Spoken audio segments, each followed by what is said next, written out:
बिस्मिल्लाहिर्रहमानिर्रहीम अस्सलाम वालेकुम all of you and welcome back to the channel. आज का हमारा वोकैबुलरी वर्ड है काउंट डाउन। काउंट डाउन का मतलब क्या होता है, पार्ट्स ऑफ स्पीच के साथ इसका क्या लिंक है और सेंटेंसेस में इसका इस्तेमाल कैसे करते हैं। To know about these all things please keep yourself stay tuned with the video. देखें, जो वर्ड काउंट डाउन है ये एक नाउन है। इसका मतलब होता है काउंटिंग बैकवर्ड टू जीरो।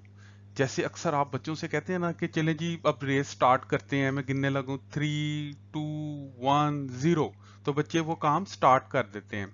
तो काउंटिंग बैकवर्ड टू जीरो को कहते हैं काउंट डाउन, और उर्दू में इसको कहते हैं उल्टी गिनती गिनना। अब सेंटेंसेस में जब हम इसका इस्तेमाल देखेंगे तो ये कॉन्सेप्ट हमें मजीद क्लियर होगा।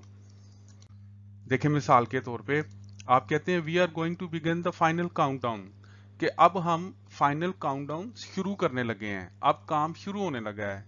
इसी तरह the countdown of exam has already started since the date sheet announced, कि जो फाइनल एग्जाम का काउंटडाउन है वो उसी वक्त स्टार्ट हो गया था जब डेट शीट अनाउंस हुई थी। अब मिसाल के तौर पे आपके फाइनल एग्जाम से 10 दिन पहले जो है आपकी डेट शीट आ गई, तो अब आप डेज गिनेंगे ना, अब 9 डेज रह गए, अब 8 डेज रह गए, अब 7 डेज रह गए। तो ये जो चीज है इस प्रोसेस को हम कहते हैं काउंट डाउन।